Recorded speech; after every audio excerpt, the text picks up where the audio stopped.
What went down in Malaysia, dude? Oh, I went to Malaysia in 1974 with a friend of mine who wanted to check out the drug scene. Well, I only liked grass anyway, but he liked heroin and stuff back then. And he wanted to see what it was like. He was into business and that. I just went for fun. So we bought these Buddha sticks.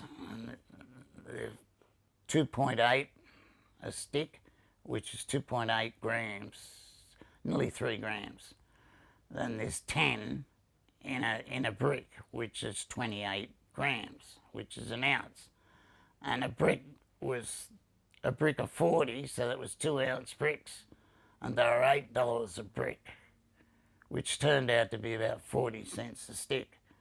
So we bought a couple of bricks, because they were selling even $15 in Australia, even back then. They were very expensive. So we bought them, and we had some opium we bought that we were just smoking. We'd never had it or seen it before. We bought some in Malaysia, and we took it with us to Thailand, and then we were going back through into Thailand, so we hid it in the car. We thought we'd just drive through and take it with us, and that's when we got busted. Yeah, and they busted us for importing drugs, which was only marijuana. What happened when you dudes rocked up to prison? I remember crying, having tears rolling down my eyes, thinking, what have I got myself into? I'm on the other side of the world and I'm in jail and I could be facing 20, 30 years here. I was very scared, actually. But another thing was that we were the only 2 white guys in the whole prison. And then one day we went down, and where you wash yourself, you get a bucket and you dip it in this big water bucket thing and wash yourself. Soak yourself up and then wash yourself. Well, we went down there, we were in one corner and all the other guys were in the other corner. And they were all looking at us and whispering and talking and that. So I walked up into the middle of the thing and said, anything wrong with you blokes? You just want to say something? You know? And Winky's going, Younge, shut up, you idiot, there's hundreds of them. I said, Wink, let me handle this. And so Wink stands back and I said, any of you's got a problem with us? None of them moved. I said, well, you know, okay. Walk back. From then on, they used to come and talk to us. They respected us because they knew that I, didn't let fear get in the way of what I felt was right, and they weren't going to stand over me, none of them. So, it worked out to be right. I hear you did some entertaining on the bus once. Tell us that story, man. Yeah, well, we're on the bus, and everybody liked me because I could speak a bit of Indonesian. I used to joke around. I used to have 3 false teeth, and the kids all selling things, walking around the buses. They used to walk around the buses trying to sell when we stopped, and people would buy stuff from the bus, snacks and that, Well, I pulled my teeth down and stood at the window like that, and one guy looked, and the next thing I know, the whole bus was laughing because there was a big line of them all in one, just going, looking at this bloke with his teeth, never seen anything like it in their lives. So I entertained them on the bus. We had lots of jokes. But every now and then I'd get out a book and I'd snort some heroin. This was in 1976, the second time I went over. So I ended up smoking a bit and liking it. So I bought some off this guy for $30. It was a whole ounce. He was leaving the country and he didn't want to risk taking it with him. So he sold it to me for $30 or something. It was a whole ounce. So I took it and thought, oh, I'll just have a smoke now. So I was on the bus.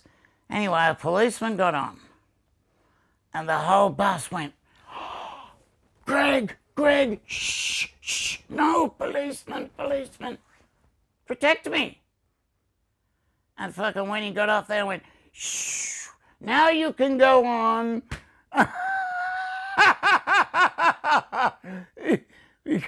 Because they'd never met a white guy like me before. Someone who wasn't how's-you-do and proper and etiquette and I was just a madman, and they loved that. I'd never seen white madmen before, you know. So, you know, I was a real thorn in their side. But the Bali, I had 150 people at Bali come and see me off, you know, which is unheard of.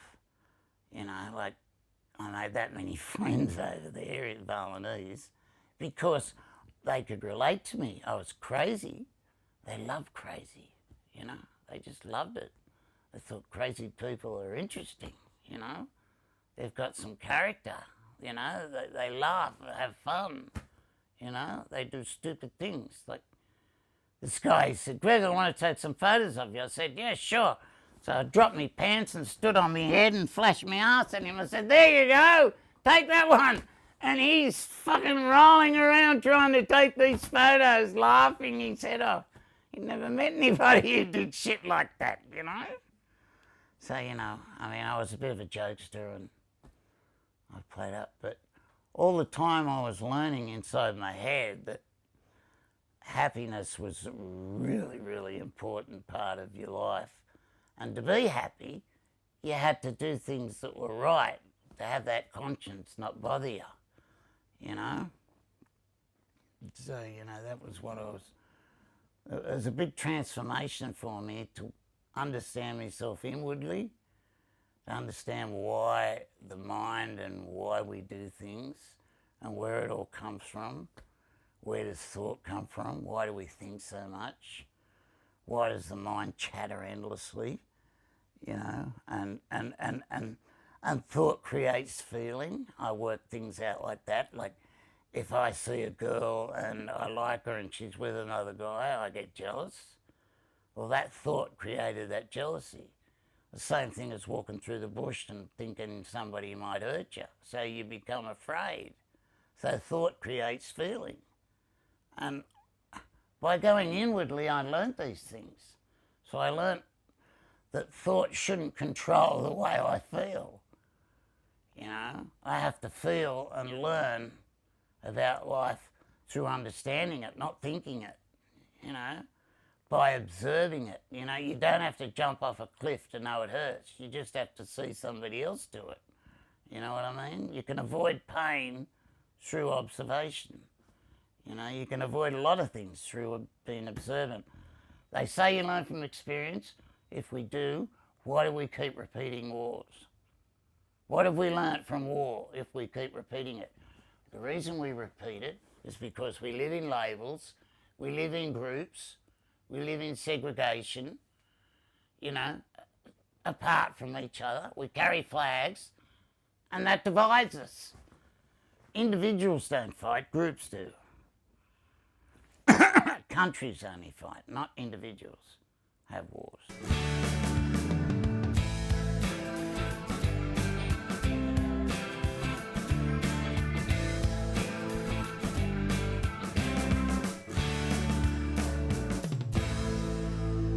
It's me, Johnny. I'm home.